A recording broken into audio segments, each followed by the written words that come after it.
Bien, habíamos estado haciendo la vez anterior algunos ejercicios del TP11. Hicimos algunos del TP10 y algunos del TP11. Ahora vamos a hacer un par más del TP11 y después ya nos abocamos de lleno a otros cuantos ejercicios, pero ya del TP12. Eh, bien, vamos a arrancar por este ejercicio, el ejercicio 14. Es un ejercicio que, bueno, incluye acá la cuestión de la función potencial, ¿no? Que es un poco más en sí del TP8 que otra cosa, el tema de función potencial, pero bueno, para refrescar un poco eso también es bastante útil. Bueno, el ejercicio 14 pide analizar si este campo vectorial admite función potencial en su dominio. Lo que hay que tener en cuenta acá es que el dominio tiene, bueno, una restricción.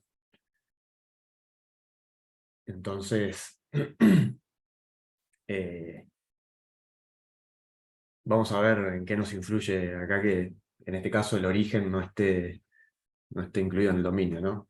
Que bueno, supónganse que no se lo dan directamente al dominio, ustedes lo pueden sacar directamente en función de que, bueno, acá tienen que el campo vectorial está dividido por 4x al cuadrado más y al cuadrado, ¿no? Entonces, como esto no puede ser cero, los valores 0 y 0 para x y para y no están dentro del dominio. Pero bueno, en este caso directamente te lo indican, así que bueno, vamos a aprovechar de eso. ¿Qué pasa en estos casos? Si recuerdan de función potencial, lo que había que fijarse es que, bueno, las componentes los campos escalares componentes de este campo vectorial, cuando hago las derivadas cruzadas, digamos, tienen que ser iguales. Esa es la condición necesaria. Después la condición suficiente era que, bueno, justamente en el recinto donde yo esté analizando la existencia de esa función potencial, la condición suficiente era que, bueno, que por un lado sea clase 1, clase C1, y a su vez sea simplemente conexo. Y acá, bueno, el problema surge directamente de eso. Una forma de demostrar que esta función no admite, que este campo vectorial no admite función potencial, es inventarse un caminito que, bueno, la superficie o el recinto cuya frontera es ese caminito, me incluya, ¿no? Ahí el punto conflictivo, en este caso el 0,0. Porque fíjense que, bueno, cuando yo agarro esta función y hago la derivada respecto de y, de la primera componente, y la derivada respecto de x, respecto a la segunda componente, me dan iguales. Acá, bueno, había un detalle con el signo que lo acomodé en su momento. Que, bueno, que justamente la gracia de este ejercicio que se cumplía la condición necesaria, pero bueno, después, como vamos a ver, no va a admitir función potencial.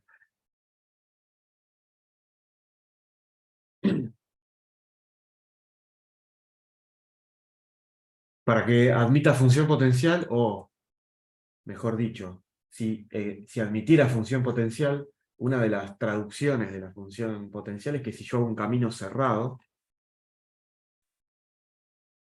¿no? Cuando hago la circulación a través de ese camino cerrado, me tiene que dar cero, siempre que admita función potencial. Después eh, otra de las ventajas de tener un campo que admita función potencial es que si la curva no es cerrada, supongamos que yo voy de un punto A a un punto B y no son el mismo punto, yo puedo calcular acá la circulación a través de esa curva o del camino que sea, inclusive de una recta, evaluando la función potencial, ¿no? En el extremo menos la función potencial en el inicio de este campo. Esa era otra de las ventajas de tener un campo que admita función potencial. Pero bueno, en este caso, lo que nos conviene a nosotros es hacer una curva cerrada y ver si nos da cero. Ahora bien, la clave para estos ejercicios es buscar algún camino cerrado que haga que el denominador se me haga cero. Perdón, se me haga uno, no se me haga cero. Cero no se me puede hacer nunca. Se me haga uno. De tal forma de que, bueno, me quede algo fácil de trabajar. En este caso, cuando yo hago la composición con el campo vectorial y la curva parametrizada, van a ver que se me simplifica la cosa y me termina quedando algo sin variables dividiendo, digamos. Entonces, directamente lo que pueden hacer es agarrarse este denominador y decir, bueno, yo quiero que esto sea igual a 1. Y de ahí, bueno, me fijo qué curva es. En este caso, como pueden ver acá, como está igualado a 1 y el coeficiente acá de la x no es 1, a pesar de que a pesar de que el de la y sí, esto es una elipse, ¿no? Lo transformé acá a su forma más habitual para ver cuáles son los semiejes de esa elipse, ¿no? Y ver cómo parametrizo finalmente esta elipse en particular. Así que bueno, en definitiva tengo que los semiejes en X son un medio y los semiejes en Y es 1. ¿No? Acuérdense que esto es el semieje al cuadrado, lo que está acá en los denominadores de estos dos términos.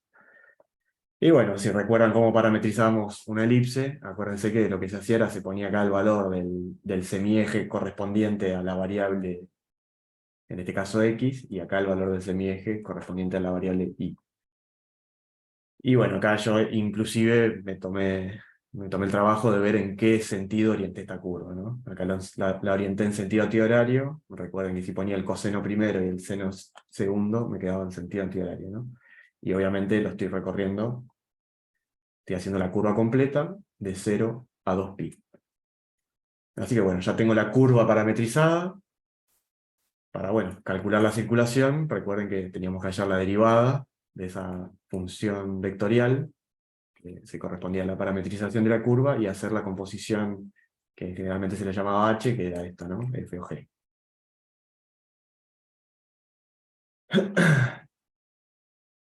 Y bueno, cuando hago la composición, fíjense que justamente yo hice a propósito adopté esto para que acá abajo me dé 1, perdón, acá abajo me dé 1 y acá abajo me dé 1 cuando hago la composición.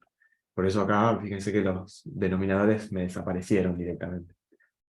¿Cómo es que desaparecen? Y bueno, el tema es que yo agarro y meto esto al cuadrado y esto al cuadrado, me va a terminar quedando un medio al cuadrado, me va a quedar un cuarto, por 4, me va a quedar coseno cuadrado, y seno cuadrado, coseno cuadrado más seno cuadrado es 1. Entonces, bueno, se me termina eliminando, cuando hago la composición se me termina eliminando ese denominador, y bueno, arriba me queda lo que me queda, ¿no? Acá en este caso me queda x más y, o sea, un medio coseno de t menos seno de t, y, perdón, más seno de t, x más y, y acá y menos x era, ¿no? Y menos x, seno de t menos un medio coseno de t. Y esa es mi composición. Bueno, finalmente aplico directamente la expresión para calcular la circulación, multiplico la composición por la derivada primera de la, de la función g en este caso, que era la parametrización de mi curva, diferencial de t. Y bueno, en definitiva me va a terminar quedando una integral simple, ¿no? Una integral respecto de t. Y bueno, como habíamos dicho que recorría la curva completa, obviamente los límites de integración son 0 y 2pi, ¿no? El recorrido completo. Bueno, hice acá el producto escalar, agrupé convenientemente, justo acá me termina quedando 1. Y bueno, me termina quedando esta integral dividida en dos integrales, ¿no? En este término y el término menos un medio. Así que lo dividí en dos integrales. Esta la busqué ahí en la tabla, la integral de seno, seno por coseno, es esta expresión de acá. Y bueno, en definitiva, aplico ahí los límites, ¿no? Cuando hago toda la cuenta, lo que importa acá es fijarme si acá me termina dando cero o no. Porque recuerden que cuando admite función potencial, esta integral siempre me da cero, para curvas cerradas. Hice todas las cuentas, me quedó menos pi, distinto de cero, por lo tanto, esta función, este campo vectorial f, no admite función potencial. Y bueno, ahí quedó fehacientemente demostrado, digamos. Consultas respecto de esto. Tengo una consulta, Matías. Sí, Ponele que yo me invento una curvita, sí, rápida te lo digo, un circulito de radio 1, con siempre en el origen. sí. Que calculo el gradiente, el rotor de gradiente, y ya directamente eso no me da cero. ¿No se podría justificar también por ese lado? Aplicando el teorema integral, digamos. Sí, el Sí. de, el de El Stokes, tema es que, pregunta, no, no, es válido.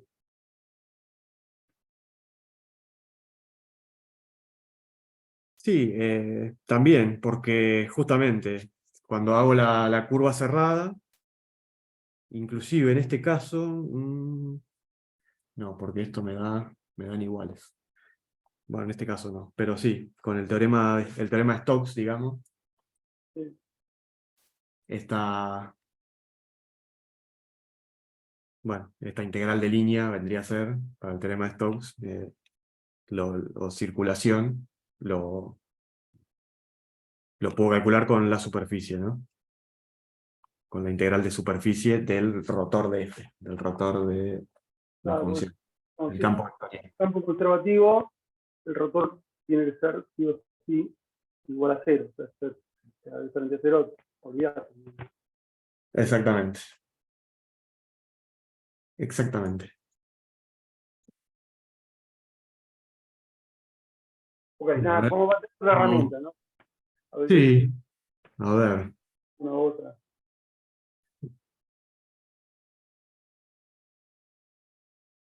Sí, el tema acá es que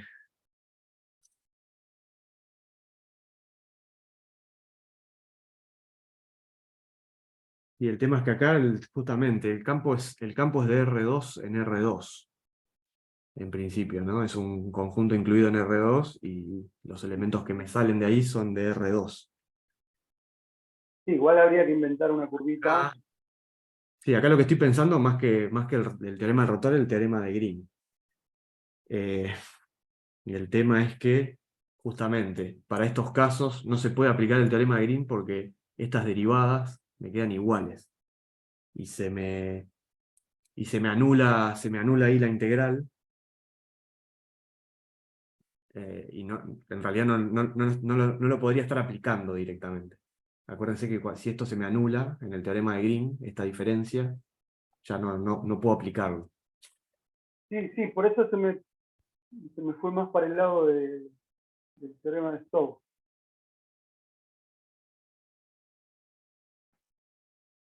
Sí, el tema con el teorema de Stokes es que este campo va de R2 en R2. Claro, eso te lo invalida utilizarlo. Ya no lo puedo aplicar ahí, en este caso. Sí, ya está, listo. Respondí. Sí. No, no se puede aplicar en realidad. Sí, el problema con este tipo de ejercicios es que justamente, creo que lo incluyeron en esta parte de la IA justamente por eso, porque acá estos dos me quedan iguales y parece como que me va a dar cero, pero cuando hago la circulación, eh, aplicando la definición, digamos, de circulación, veo que no me da cero. Así que directamente es porque no se está cumpliendo esta hipótesis para para el teorema de Green. O sea, Claro. el recinto no es simplemente conexo. Es similar, por ejemplo, uno de los ejercicios que habíamos hecho en el anterior, que teníamos acá el huequito, entonces no podíamos aplicar acá para calcular la circulación el teorema de Green, para calcular acá adentro. Porque teníamos este huequito de acá, que nos complicaba la vida. Entonces acá sucede exactamente lo mismo. Y uno lo puede, sin pensar en eso, lo puede asociar a que cuando hago la diferencia entre estas dos me da 0. Y bueno, ahí fíjense más con lupa, van a tener que aplicar lamentablemente directamente la definición de circulación. No queda otra. Dale, buenísimo, gracias. No, no, no. Pero sí, bien la consulta justamente para ver qué sentido tenía este ejercicio un poco más dentro del contexto del TP11, ¿no?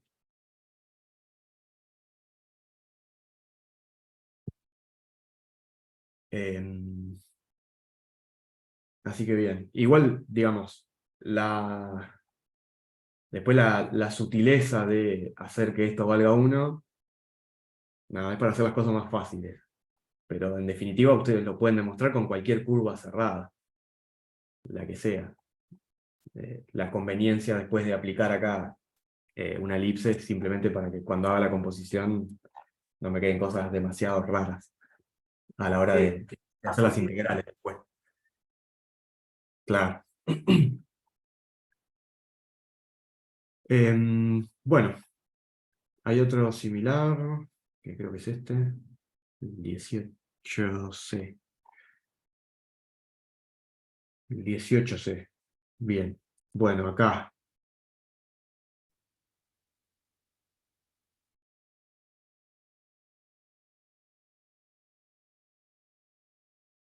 Bueno, 18C, similar, ¿no? Todos los puntos eh, que no tengan a la vez la X0 y la Y0 pertenecen al dominio, ¿no? Después todos los puntos que quedan sobre el eje Z quedan completamente excluidos. Ahora, ¿qué pasa? ¿Por qué hacen esto en este caso? Y retomando un poco la pregunta que hiciste antes. Eh, Acá de nuevo, cuando yo hago una superficie, por más que haga una superficie que no pase por el origen, supónganse que el único problema que tuviésemos era que el origen estaba excluido. Si yo hago una superficie que no pasa por el origen, estaría todo bien. Acá por más que me estire con una superficie curva por encima del origen o por debajo del origen, siempre hay un punto que no va a pertenecer al dominio.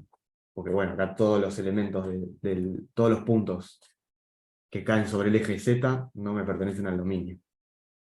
O sea, todos los puntos de la forma 00Z, ¿no? Entonces, bueno, este ejercicio tiene que ver con que, bueno, en esos casos no puedo aplicar, que acá sí tenemos un campo vectorial que va de R3 en R3 en principio, de un dominio incluido en R3 a R3, no puedo aplicar el de Stokes en este caso, porque me queda siempre un puntito ahí en la superficie que tome, por más que me estire lo máximo que pueda, lo que se les ocurra, siempre hay un puntito que no me pertenece ahí. Me queda un huequito. Así que, análogamente al anterior, con el teorema de Green, en este caso el teorema de Stokes no lo puedo aplicar. Entonces, sí o sí voy a tener que calcular la circulación aplicando la definición. Y bueno, acá de vuelta lo mismo, es para ver también un poco qué pasa con la función potencial a la vez. No sé si ahora también queda un poco más claro la respuesta a la pregunta anterior. Digamos.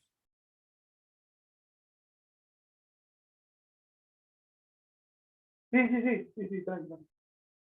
Genial. Así que bien. Bueno, inclusive acá se toman hasta el atrevimiento de decir que bueno, esto es una función phi que depende de z, esta última componente del campo vectorial. Porque van a ver que no tiene relevancia. Lo que sí tiene relevancia es que igualmente aclaran en el ejercicio que, bueno, esto es clase C1, esta función phi. Pero bueno, dado que todas estas, dentro del dominio, son clase C1, el único problema es justamente que cuando quiero hacer alguna curva cerrada que me incluya algún puntito que no me pertenezca al dominio, ya no puedo aplicar el teorema de Stokes en este caso, y en el caso anterior no puedo aplicar el teorema de Green.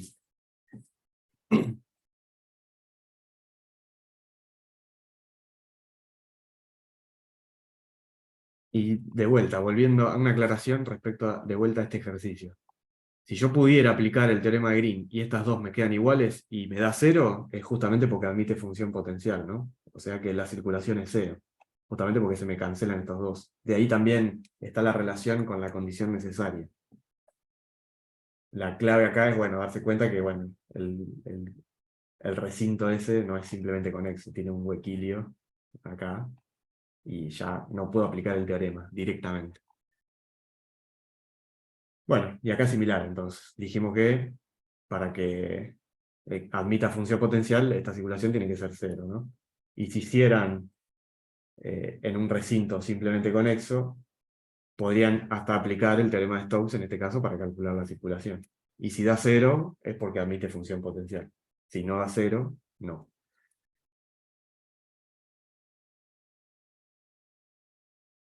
Bueno, acá viendo acá estas componentes, lo que conviene hacer es decir, bueno, me voy a inventar una curva de tal forma de que este denominador me dé 1, ¿no? Fíjense que los denominadores son iguales de la misma forma que en el ejercicio anterior, ¿no? Bueno, para que esto sea 1, me armé esta expresión que no es ni más ni menos que una circunferencia. Acá con la salvedad de que es una curva en R3. O sea, esta circunferencia, si quiero, la puedo poner en cualquier coordenada z, ¿no? Más para arriba o más para abajo. Por eso acá directamente dije, bueno, z igual a c, y c puede ser lo que sea, ¿no? En cualquiera de los casos, la curva siempre me va a encerrar algún puntillo bueno, que no pertenece al dominio. Bueno, finalmente, acá me armé la curva, parametricé la curva, nuevamente me la armé en sentido antihorario. Eso, aclaración, para cuando les sea útil el sentido. Acá en este caso da igual porque lo que queremos ver es si da o no cero. O sea, si nos da más o menos, no me interesa. Pero bueno, siempre tengan en cuenta de cómo se orientan las curvas para los ejercicios en los que sí es necesario tener en cuenta ese detalle. Así que bueno, mi curva parametrizada es esta, coseno de t, seno de t, c. Hago la derivada y hago la composición. Fíjense que nuevamente cuando hago la composición, esto se me hace 1 y esto se me hace 1 y simplemente me queda y menos x, ¿no? Y de seno de t y menos x menos coseno de t. Bueno, cuando hago acá, planteo la integral, simplemente hago el producto escalar entre este vector y este. Fíjense que acá pasa a ser irrelevante, como les decía, porque se me termina multiplicando por 0. Al ser z una constante en la parametrización, cuando hago la derivada me da 0. Entonces eso es lo que hace que bueno, se me elimine eso. Yo podría haber elegido otra curva inclinada, pero ahí el problema es que sí, z va a ser variable, va a variar de acuerdo a la parametrización que sea que esté haciendo. Pero bueno, obviamente uno lo que hace es hacer las cosas lo más simple que se les ocurra, y bueno, obviamente lo más simple es elegir una curva plana paralela al plano X y en este caso. De tal forma de que suceda eso. Y bueno, en definitiva, cuando se hace la integral, se termina haciendo la integral, me termina quedando menos 2pi. Que bueno, este menos, si yo hubiera orientado la curva en el otro sentido, en vez de antihorario, lo hubiera orientado a horario, me hubiera quedado más. Pero, de nuevo, para este caso no me interesa tanto la orientación porque lo que me quiero fijar es si es 0 o no. como acá nuevamente dio distinto de cero, que era lo de esperarse, no admite función potencial. Y bueno, y como dijimos recién, tampoco se puede aplicar el teorema de Stokes.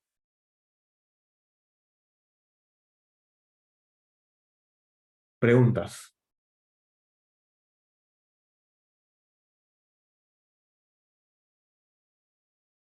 Bueno, si no hay preguntas al respecto, acá en este mismo archivo, tengo entendido igual que Andrea hizo algunos de estos ejercicios, pero dejo mi versión de resolución de algunos otros más, que ya sí son aplicando los teoremas correspondientes. Por ejemplo, el 22 es uno bastante interesante, de nuevo, para calcular ahí una circulación con el teorema de Stokes. Este tiene la particularidad de que, bueno, con el teorema de Stokes calculamos la circulación total y después hay uno de los valores que son dados, porque esta es una curva que es regular a trozos, no es como la anterior, que era una circunferencia que era toda regular, toda suavecita, digamos. Esta es regular a trozos porque es un segmento y una semicircunferencia. Entonces, cada una de estas integrales de línea hay que calcularlas por separado. Entonces, bueno, el ejercicio lo que hace es plantear eso, ¿no? Tratar de calcular una de estas dos, teniendo en cuenta que puedo calcular la circulación total por medio del teorema de Stokes. Así que ese les queda ahí como ejemplo. Y este es para el teorema ya de Gauss, que bueno, fíjense que acá la superficie no es suave, digamos, las caras son trozos de planos. Entonces, si yo quisiera calcular eh, si yo quisiera calcular el flujo a través de la superficie, tendría que calcular carita por carita. Y bueno, la facilidad que te da el teorema de Gauss es que yo puedo calcularlo con el volumen, ¿no? El total. Y bueno, acá similar, ¿no? Tengo una superficie que tiene una tapa plana y esto es un paraboloide. Así que bueno, le dejo acá estos ejemplos para este tipo de ejercicios. Bueno, acá nuevamente otro para el teorema de Gauss, que también tenemos una superficie que no es suave, sino que tiene esos bordes y vértices que hacen que, bueno, si quisiera calcular el flujo, tengo que calcular cara por cara. Bien, vamos a hacer perdón, del TP2, que ya, bueno, es la segunda parte, ¿no? De ecuaciones diferenciales. Vamos a hacer el 2. Bueno, acá tienen que aplicar un concepto que ya se había visto en la primera parte de ecuaciones diferenciales, que son, bueno, las familias de curvas ortogonales. La gracia de acá es que, bueno, la resolución va a terminar siendo por alguno de los métodos de esta segunda parte, ¿no? Pero bueno, esta primera parte de la resolución de este ejercicio en particular es similar a lo que ya hicieron antes, o igual, que es cuando tienen una familia de curvas, por ejemplo, acá está dada por esta expresión. ¿Cómo hago para encontrar la ecuación diferencial asociada a la familia de curvas ortogonales a esta familia de curvas? Entonces, para recordar un poco, lo que se hacía era, bueno, el primer paso, bueno, agarro esto y lo divido miembro a miembro. Fíjense que dividí todo, de tal forma de que me aparezca acá el I', ¿no? Entonces, bueno, yo llegué acá hasta esta expresión, I' igual a menos X sobre I. Esta es la ecuación diferencial asociada a esta familia de curvas, ¿no? O sea, en realidad, esta bueno, la solución general a esta ecuación diferencial. Ahora, ¿qué pasa? Yo quiero en realidad la familia de curvas ortogonal. Lo único que hago es cambiar el I' por el inverso y opuesto, o sea, el I' lo cambio por menos 1 sobre I'. Y esta, ahora sí, ya es la ecuación diferencial que va a estar asociada a la familia de curvas ortogonales a la original. Que en definitiva, bueno, es la que voy a tener que resolver, ¿no? Para obtener la familia de curvas ortogonal. Bueno, acá lo que hice simplemente es reordenarla un poquito. Eh, y bueno, uno de los detalles que hay que tener en cuenta es que, bueno, acá tengo una constante, pero que esta constante, obviamente en una ecuación diferencial no tendría que tener ninguna constante.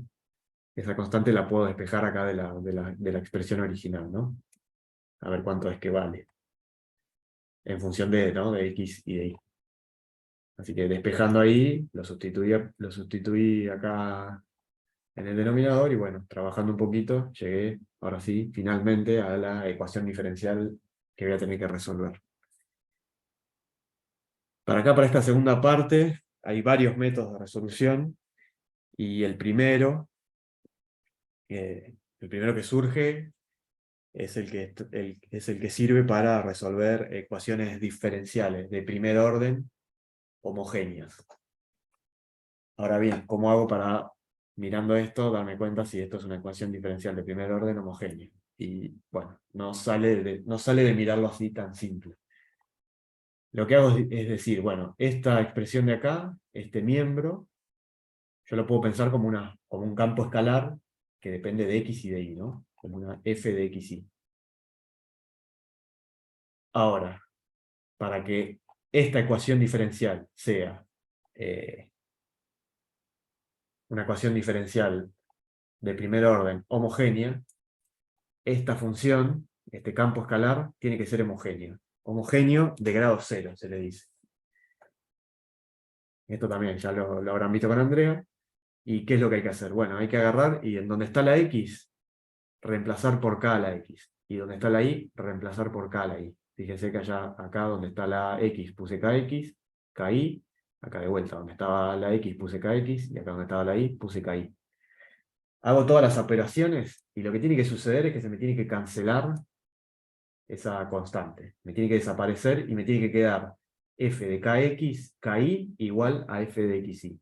O sea, fíjense que acá 2xy sobre x al cuadrado menos y al cuadrado, y acá cuando lo sustituí por kx, las k se me terminan cancelando, y me vuelve a quedar 2xy sobre x al cuadrado menos y al cuadrado.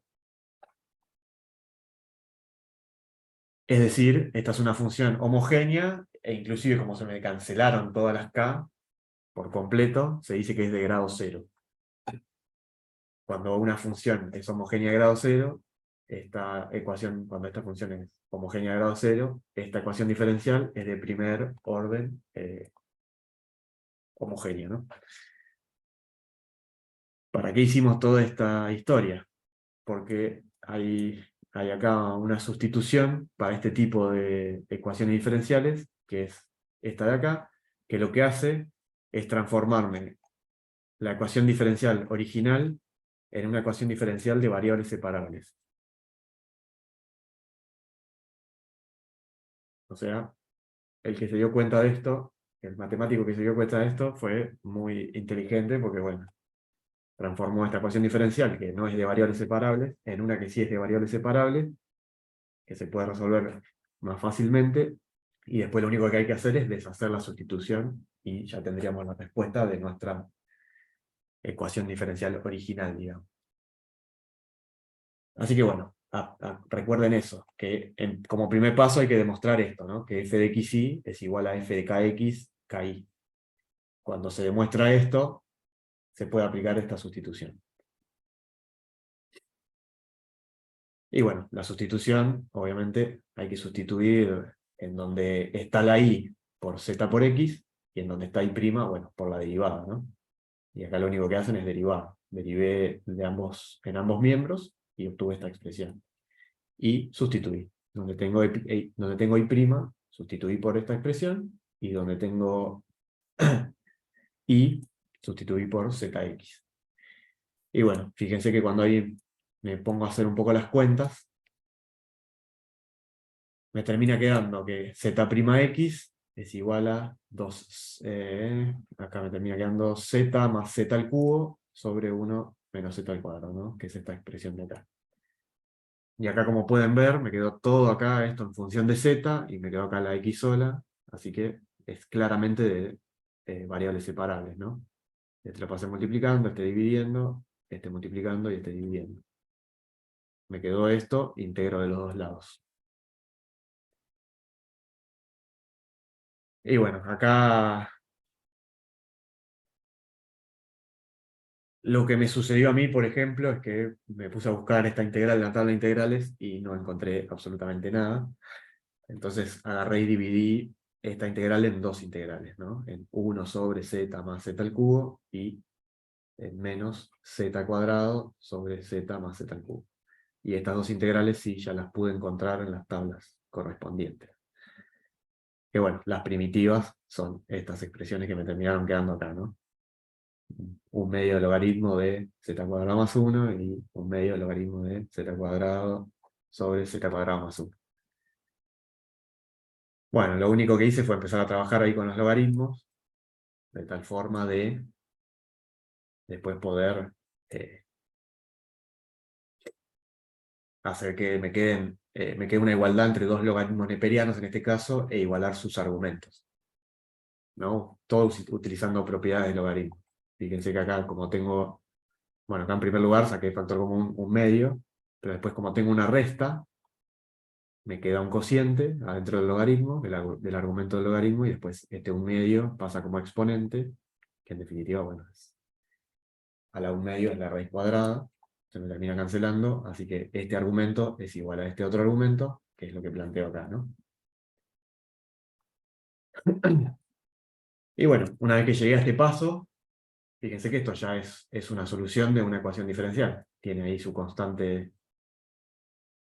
de integración. Pero bueno, en definitiva, el último paso que hay que hacer es deshacer la sustitución que habíamos hecho al principio. O sea, en donde me aparece la x, reemplazar por y sobre x. Y bueno, ahí lo que hice es deshacer la sustitución y empezar a trabajar un poco con las expresiones para simplificarla un poquito. Bueno, en definitiva, terminé llegando a esta expresión que es y igual a c, una constante, por x al cuadrado más y al cuadrado, o si pasan la constante para el otro lado, que creo que la respuesta en la guía está de esta forma, por eso hice este pasaje, pero nada más que para que vean que es igual a la respuesta de la guía, que esto y esto es lo mismo, simplemente que acá la constante la llamé de otra forma. Y bueno, en definitiva, esta solución, esa familia de curvas, es ortogonal a la familia de curvas original que he tenido. Preguntas al respecto.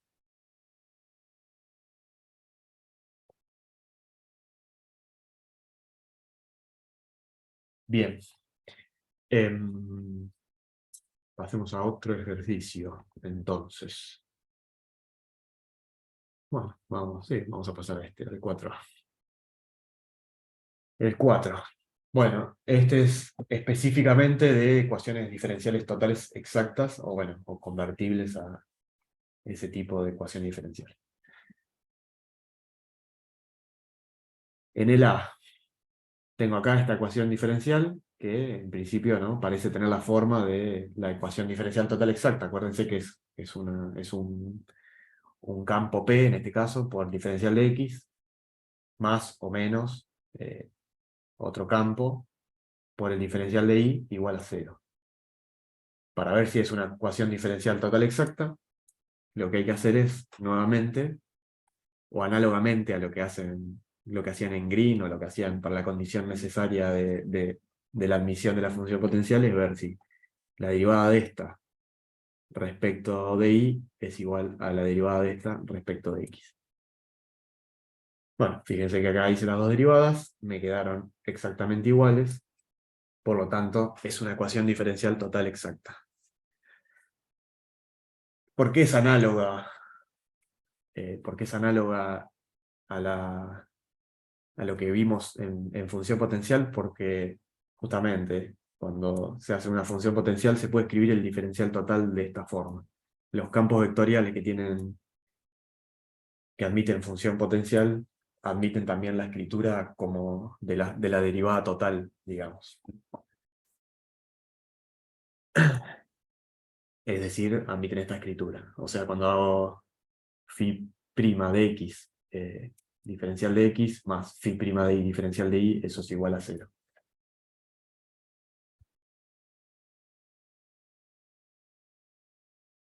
Así que bueno, yo lo que necesito es encontrar cuál es phi.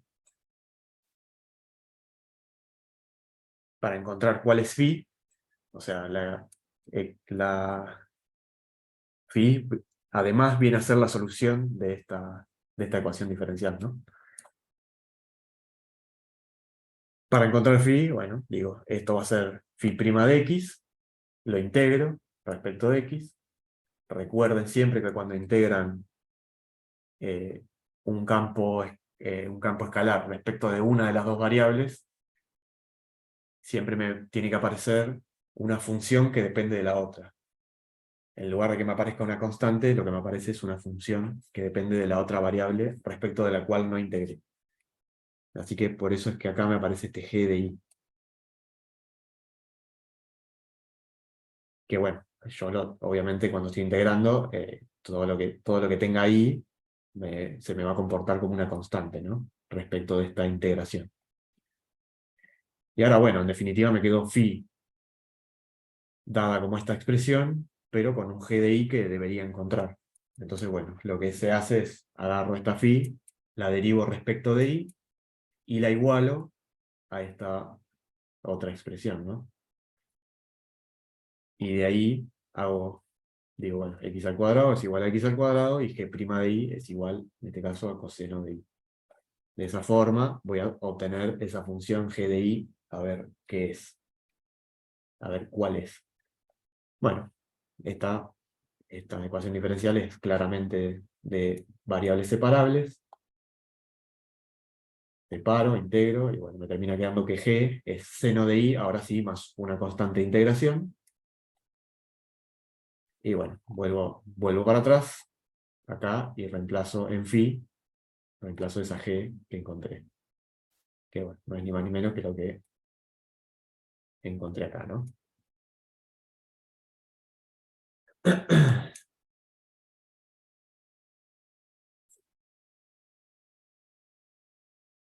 Eh,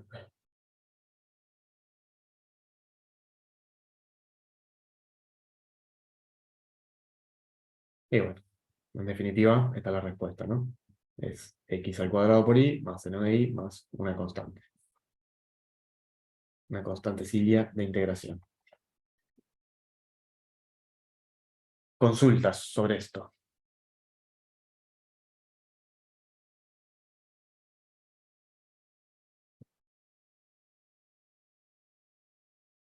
No por mi parte. Ok. Bueno, una sutileza. eh, Recuerden que esa función potencial es una función que es constante. Por eso acá esta sutileza de este último paso, que no sé si alguien lo notó, pero este phi siempre es igual a una constante. Acá yo la llamé C1, para no llamarla de la misma forma que esta, pero que bueno, en definitiva, si yo hago C menos C1, lo llamo K y listo. Y la solución de esa ecuación diferencial termina siendo esto. Pero la función phi siempre es igual a una constante. Nada, una sutileza de notación, simplemente. Pasemos al 4F, que tiene algún detallecito, sí, tiene algún detallecito más extra. El 4F, nuevamente, si lo miran, esto parece ser una ecuación diferencial total exacta, porque ven la forma y es un campo escalar por diferencial de x más otro campo escalar por diferencial de y igual a 0. Pero ¿qué pasa? Cuando hacen la derivada respecto de y de esta componente, y luego hacen la derivada respecto de x de esta otra componente, y comparan, son distintas. Como son distintas, en realidad esta no es una ecuación diferencial total exacta. Sin embargo, hay un método para,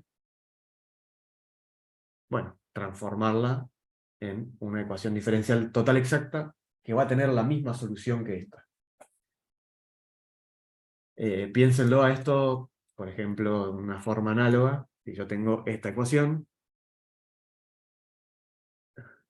a ver si me aparece ahí. Ahí.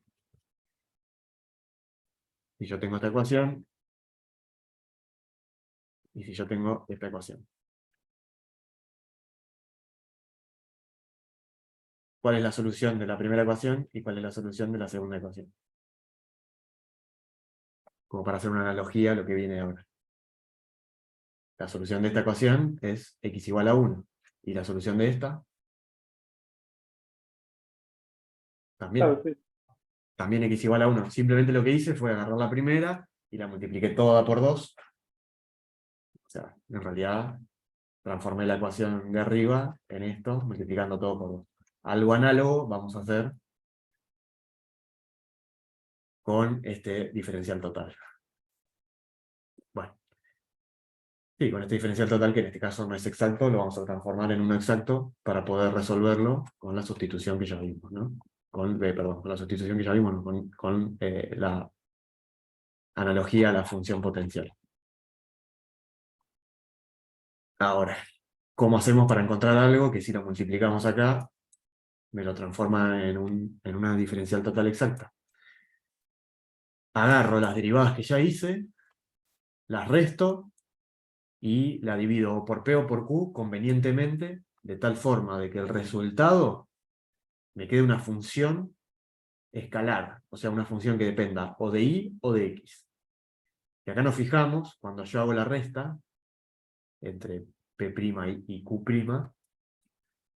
me termina quedando una función que es menos 3 coseno de x por y. Entonces vuelvo acá y me fijo por cuál me conviene dividir. Acá resulta evidente que si divido por esto, no se me cancela nada fácilmente, me queda una cosa ahí que me sigue dependiendo de las dos variables, ¿no? De x y de y. Pero si divido por p, que fue lo que terminé haciendo, se me cancela acá el coseno, y me queda una función que depende de y.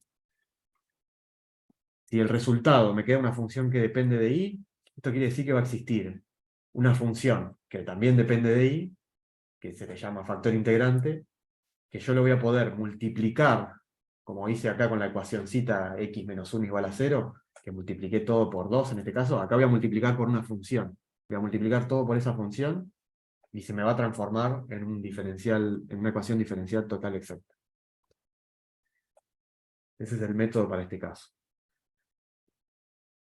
O sea, lo que se va a cumplir, yo cuando multiplico g por todo esto, me termina quedando g por p y g por q. Y lo que va a suceder es que cuando hago la derivada de mi nueva función, que yo acá, por ejemplo, la terminé llamando m y n. O sea, cuando hago la derivada de m respecto de y la derivada de n respecto de x, me van a quedar iguales. O sea, cuando multiplique ese g por p y por q, esto me va a quedar igual. O sea, lo impongo directamente. Y bueno, cuando hago la derivada de g por p respecto de y, recuerden que en este caso g es una función que depende de y. Y acá está la clave de por qué hacemos esto, y para saber de cuál de las dos variables me va a depender esta g. Entonces cuando hago acá la derivada de g respecto de y, me va a quedar la derivada del primero por el segundo sin derivar, más la derivada del primero sin derivar por el segundo, en este caso, como es un campo escalar respecto de y. Acá el g' no le pongo nada porque ya sabemos que depende de y, o sea, está derivado respecto de y. Y en este otro caso, cuando derivo respecto de x, si yo hago g derivado respecto de x, ¿cuánto da?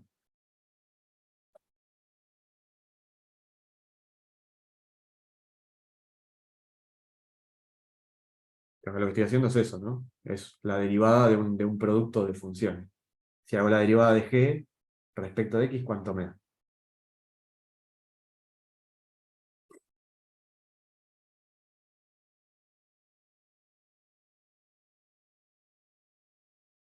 Claro. Recuerden, es una función que depende de y únicamente. Si yo la derivo respecto de x, se comporta como una constante. O sea, me da 0.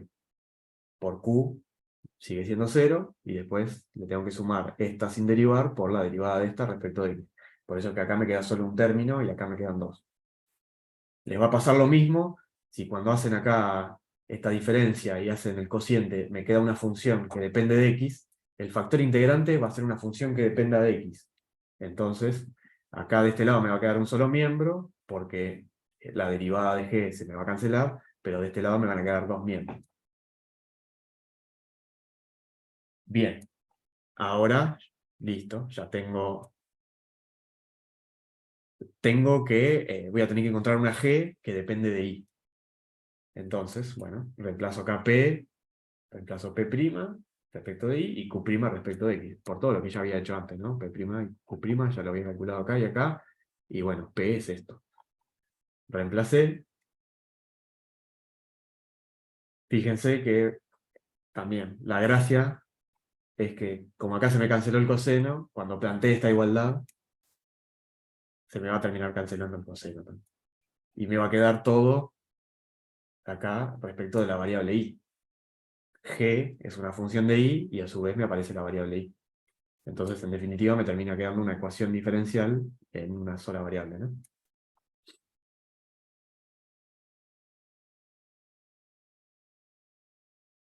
Bueno, y acá resuelvo. En este caso, sí, en este caso es de variables separables, claramente. Hice esa separación. Me terminó quedando la integral del diferencial de g sobre g igual a 3 por la integral del diferencial de i sobre i. Ahora acá hay un detalle importante a tener en cuenta. Cuando hago las integrales, bueno, me termina quedando esto más este, esta constante que si la expreso así o la expreso como k, da igual, porque lo voy a elegir 0, porque a mí no me interesan infinitas funciones g. A mí me interesa una, de tal forma que de tal forma que no. O sea, me interesa cualquiera de estas, pero me interesa la más fácil porque yo después voy a tener que multiplicar la ecuación diferencial que tenía arriba por ese factor integrante. Toda la ecuación por ese factor integrante. Entonces me busco la más fácil. La más fácil en este caso es haciendo esto 0. Así que bueno, como acá el logaritmo de g tiene que ser igual a el logaritmo de i al cubo, una vez que paso acá este 3 como al cubo, adentro del argumento del logaritmo, directamente elijo g igual a i al cubo, que es lo más fácil. Yo podría decir, bueno, esto puede ser g igual a i al cubo más 1. Pero después cuando multiplico, tengo que empezar a hacer distributivos, multiplicar todo por el 1. Se va a cumplir también, pero estoy haciendo un millón de cuentas más innecesarias. Siendo que yo esto lo podría haber elegido 0 y listo. Porque de nuevo, yo necesito solamente un factor integrante y no infinitos. Necesito uno solo. Entonces, bueno, justamente lo que hice, multipliqué todo por i al cubo. Fíjense que este me quedó i a la quinta. Y bueno, acá me queda i al cubo por 4, etcétera, etcétera, ¿no? I al cubo por 4, 5i, seno de. En definitiva, ¿qué hago? Bueno, hago las derivadas de nuevo, ¿no? Y voy a comprobar lo que yo había impuesto, ¿no? Como a modo de verificación. Yo ya había impuesto que cuando hiciera las derivadas me tienen que dar iguales, de tal forma de que se cumpla la condición necesaria.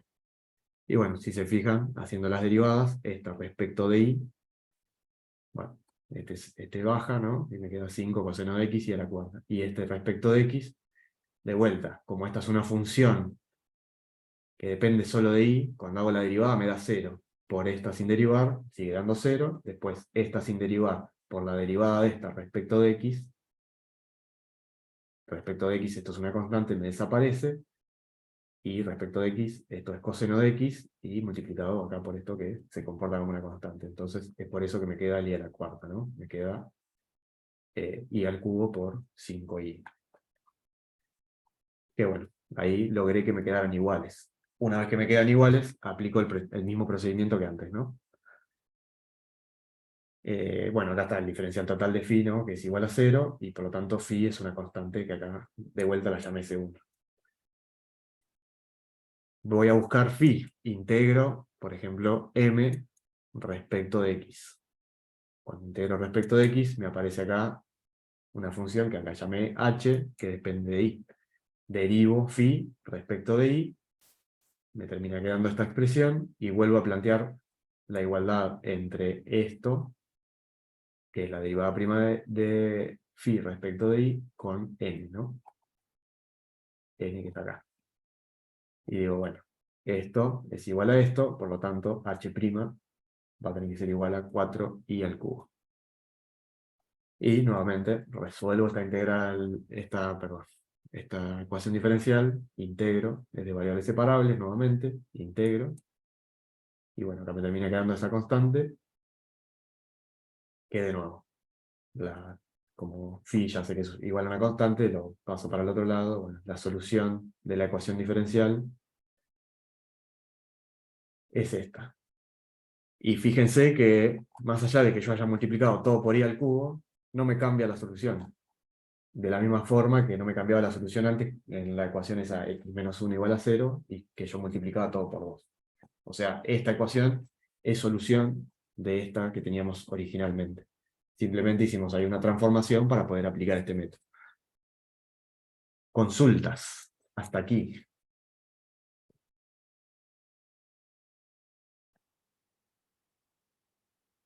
Si no hay consultas hasta aquí, continúo. Continúo porque hay que ver algún método más de esta segunda parte de ecuaciones diferenciales.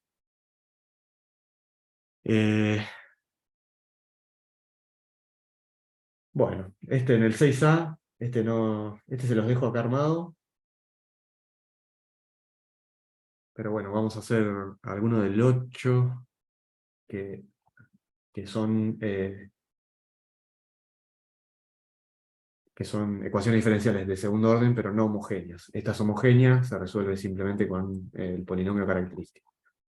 Así que vamos a hacer alguno del 8 que no es homogénea, o sea, acá no tengo nada igual a 0. A ver, el 8b. El 8b, bien. Bien, para este tipo de ecuaciones, ya acá estamos en ecuaciones diferenciales de segundo orden. En ecuaciones diferenciales de segundo orden, la cosa se complica un poco más, sobre todo si la ecuación diferencial no es homogénea. Pero bueno, ustedes ya saben, hay un truquito, que es que la solución general para esta ecuación siempre va a ser de la forma de la solución general de la homogénea asociada más una solución particular. Entonces lo que vamos a hacer es dividir en esas dos partes, ¿no? Buscar la solución general de la homogénea asociada, que es esta, o sea, igualándola a 0 directamente, y después vamos a buscar una solución particular. Si yo sumo la solución de la homogénea asociada más una particular, encuentro la solución general de esta. Así que bien, bueno, ahora sí vamos a resolver, entonces, como primer paso en este caso, una ecuación diferencial de segundo orden homogénea. Lo que se hace, se plantea este polinomio característico. Lo que hay que fijarse es los coeficientes que acompañan a i segunda, a i primera, a i prima, y bueno, ahí normal, digamos, sin derivar. Un detalle es que si acá el coeficiente es distinto de 1, dividan todo por eso, así este coeficiente siempre me queda 1, y las ecuaciones, después el polinomio característico es fácil de resolver. Es más fácil de resolver. Pero bueno, en general directamente se lo dan así, así que no hace falta dividir por nada. Pero si no, si acá les aparece un 2 o algo, dividan todo por 2, y bueno, les va a resultar más fácil después.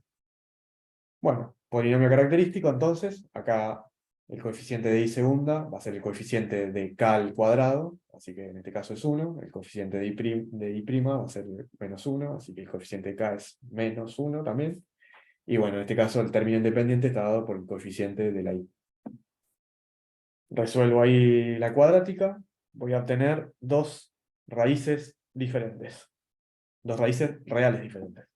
Cuando tengo dos raíces reales diferentes, la solución de la homogénea tiene esta forma. Es decir, una constante por e a la k1 por x más otra constante diferente por e a la k2 por x. Entonces simplemente reemplazo k1 ahí, reemplazo k2 ahí y tengo la solución de la homogénea. ¿Ok? Eso, peguen una repasada y recuerden ¿Qué pasaría en los otros casos? ¿Qué pasa cuando tengo una raíz doble? O sea, K1 es igual a K2. ¿Qué hago? Bueno, lo que se hace ahí es, por ejemplo, agarro y para que estas dos no sean... Acá lo que sucede es que estas dos son soluciones linealmente independientes. Para romper cuando tengo K1 es igual a K2, ya, digamos, son múltiplos, ¿no? Porque C2, por más que sea diferente de C1, siguen siendo múltiplos. Entonces, para romper ahí la dependencia lineal, simplemente lo multiplico por X. Entonces, otra de las soluciones posibles que puedo tener para una homogénea es cuando tengo una raíz doble.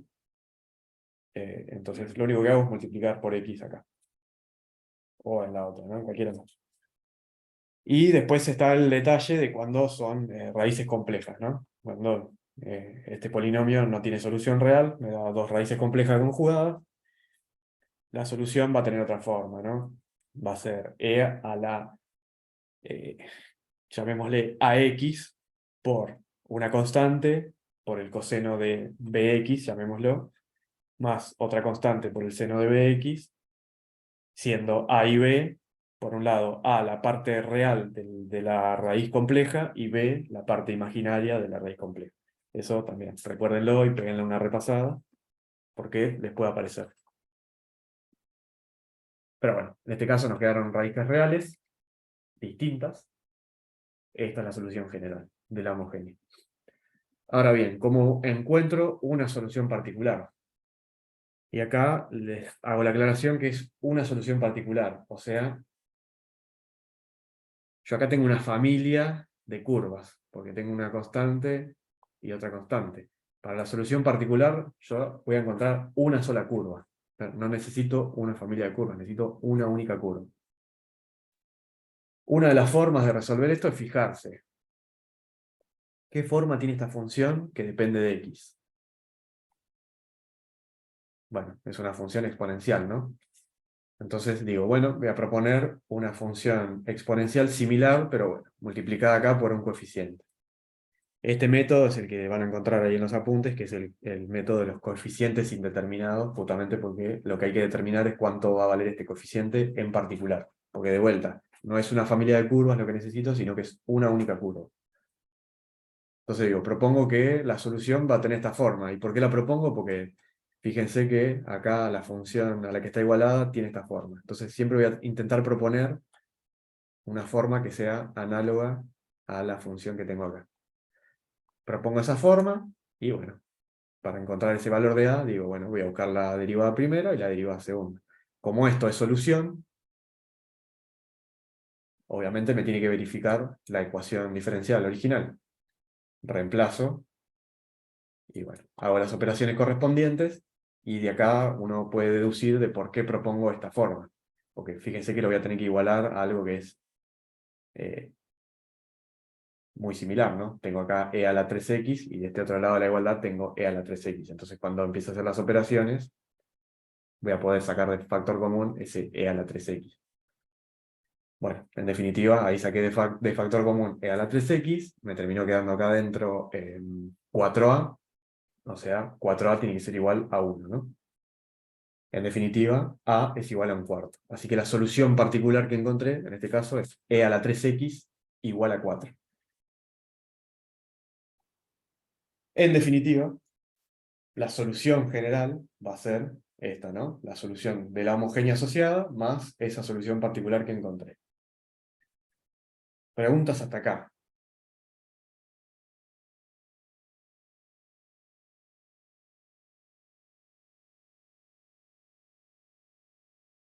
Bueno, si no hay preguntas hasta acá, este ejercicio en particular pedí hallar una solución particular, pero que cumpla con esto, ¿no? Sí, lo tengo anotado acá arriba. En el punto 0, 1, 0 y 0 tiene esta recta tangente. Es decir, una de las infinitas curvas va a tener esa tangente y bueno, va a tener ese valor en particular, ¿no? En 0 y 0. ¿Qué pasa? En la recta tangente, en el punto, eh, obviamente coincide con el valor de la función. Por eso acá, y de 0, directamente yo lo puedo sacar usando la expresión de la recta tangente, ¿no? Y de 0 vale 1. O sea que el punto, en definitiva, es el 0, 1. Y bueno, y prima de 0 es 2. ¿Por qué? Porque, bueno, por un lado es la pendiente de la recta tangente. Y si no, bueno, la derivo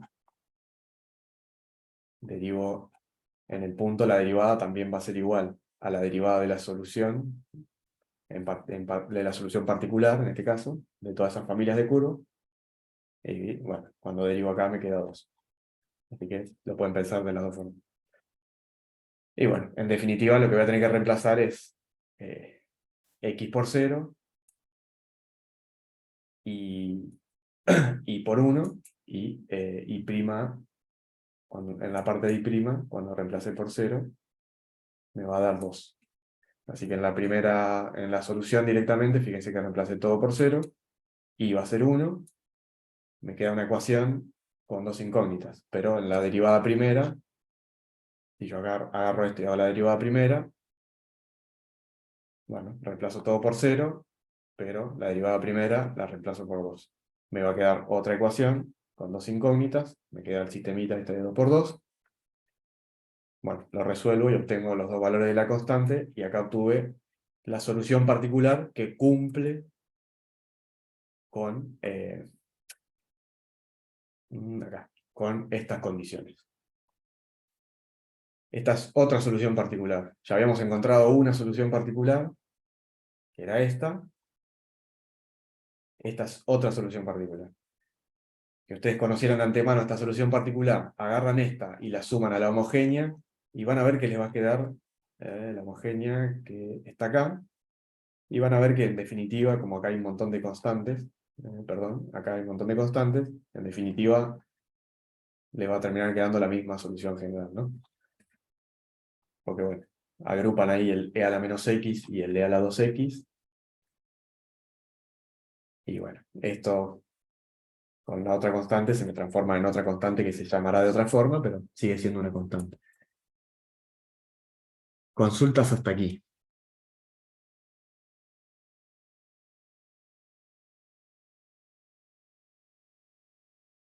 Y no hay consultas hasta aquí. Bueno, fíjense que obviamente si les piden una solución particular, les tienen que dar, para una ecuación de segundo orden, les tienen que dar dos condiciones de borde, porque yo necesito encontrar dos constantes. Es decir, en definitiva me va a terminar quedando un sistema de 2 por 2. Pero sí o sí me tienen que dar dos condiciones de borde. Si no, imposible. Bueno, 8e. Nuevamente, tengo una ecuación diferencial de segundo orden que, de nuevo, no es homogénea. Bueno, acá nos están dando las condiciones para este caso. Después veremos cómo las aplicamos. Pero bueno, en principio, nuevamente arrancamos resolviendo la homogénea asociada, polinomio característico. Bueno, en definitiva me terminó quedando de nuevo dos raíces diferentes, así que vuelve a tener esta misma forma, la solución de la homogénea general. Ahora bien, fíjense que ahora la función es un polinomio. En este caso de grado 1. Lo que voy a hacer es decir, bueno, la solución particular va a ser un polinomio también de grado 1. En este caso, tengo dos coeficientes indeterminados, voy a intentar obtenerlos a los dos. Obtengo la derivada primera, la derivada segunda, y como bueno, esto tiene que ser solución, lo reemplazo en la ecuación diferencial original. Y fíjense que bueno, me termina quedando menos ax menos b igual a esto, ¿no? El coeficiente de la x, acá es menos a, y acá es 2, por lo tanto a tiene que ser menos 2, y acá el término dependiente es menos b, y acá es menos 1, por lo tanto b tiene que ser 1. Así que mi solución particular en este caso es menos 2x más 1. Lo agrego a la solución general de la homogénea, se lo sumo, y tengo la solución general de la ecuación original. Ahora bien, me piden una solución particular que cumple, me fui muy para arriba, que cumple con estas condiciones. que la recta normal en el punto 0 y 0 tiene esta ecuación. Bueno, la recta normal, de nuevo, en ese punto va a coincidir con el valor de la función. Así que, de nuevo, directamente, si yo reemplazo la x por 0, hago y de 0, obtengo que es 2, ¿no?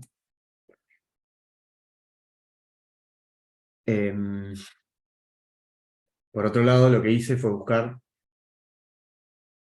como me dieron la recta normal, agarré y busqué la recta tangencial. Acá obtuve la expresión un poco más linda, despejando la i de la recta normal. Fíjense que la pendiente de esta recta normal es menos 1/3. La pendiente de la recta tangente va a ser la opuesta e inversa, ¿no? O sea, 3. Entonces ya sé que i' en 0 vale 3. Bueno, listo. Ahí ya tengo las dos condiciones de borde. De nuevo, reemplazo en la ecuación de la solución general primero, y después en la derivada primera, que la hice acá. En la primera reemplazo por 0, me va a quedar igualado a 2, y en la i' reemplazo por 0, me tiene que quedar igualado a 3. De nuevo, sistemita de ecuaciones, lo resuelvo y obtengo los valores de C1 y de C2. Y bueno, obviamente escribo esa solución particular. ¿Preguntas hasta aquí?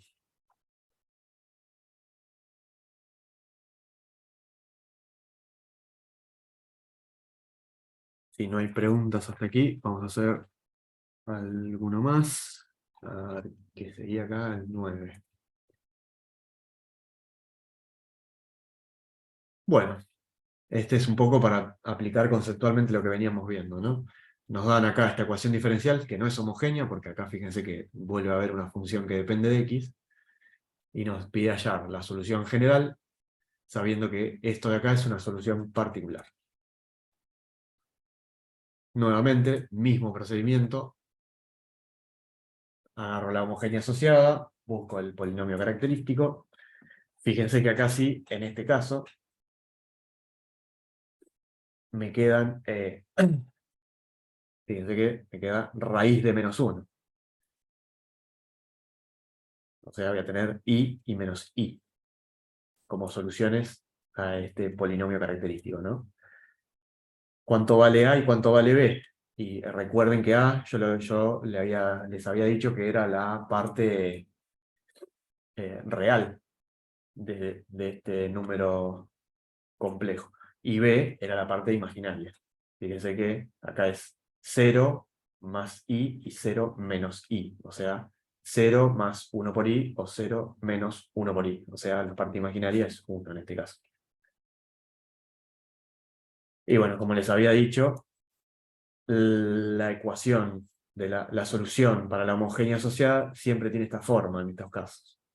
Es e a la ax por una constante multiplicada por, en este caso, por b. Perdón, una constante por el coseno y multiplicada por bx, que acá, bueno, vale 1, por eso simplemente escribí coseno de x y seno de x. Pero bueno, acá en definitiva, como justo en este caso me quedó e a la 0 por x, esto es e a la 0, que es 1, esto me termina desapareciendo, simplemente me queda una constante por coseno de x más otra constante por seno de x, y simplemente en este caso, para encontrar la solución general, le sumo esto, que es una solución particular, 2x al cuadrado. Y listo, en este caso me lo dan directamente la solución particular. Si no, busco una solución particular por alguno de los métodos, alguna de estas formas que habíamos visto. Les tenía que decir algo más de este ejercicio, para que recuerdo, que lo había escrito inclusive, sí. Fíjense que acá yo lo solucioné a este ejercicio con este método de coeficientes indeterminados, y lo solucioné por este método porque me pareció más corto. Pero bueno, Andrea, fíjense que lo resuelve en la guía de ella, en la guía no, en el archivo de resueltos de ella. Andrea encuentra acá la solución particular por el método de variación de parámetros. ese péguenle una mirada también, porque es más general que el método de coeficientes indeterminados, que siempre me depende de qué función tengo acá. Perdón, qué función tengo acá. ¿Cuál es la f de x que tengo acá? El de variación de parámetros me sirve para cualquier función que tenga.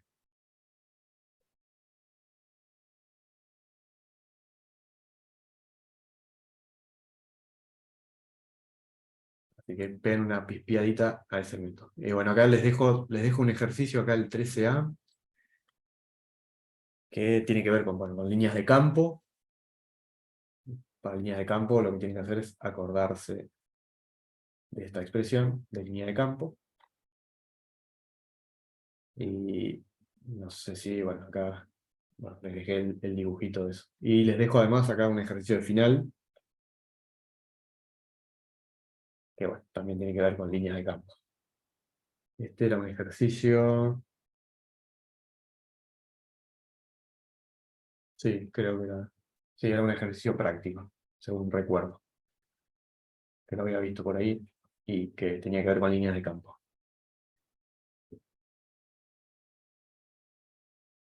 Bueno, hoy los libero, si no tienen preguntas ahora, los libero ahora mismo.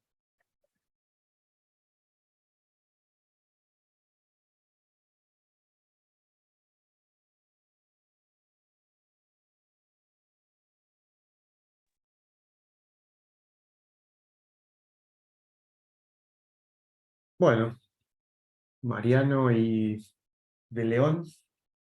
Damián, profe. Ok, ok, Damián. ¿Qué es Damián León entonces? Claro, es el usuario del correo de Ah, León. ok, ok. La próxima ponemos Damián León. Dale, dale, no hay problema. Bueno, si no tienen consultas, esto de como siempre, los archivos los voy a subir y bueno, también voy a dejar ahí el link a la grabación de ahora. Buenísimo, muchas gracias. Vale, gracias a ustedes, nos vemos la próxima. Gracias.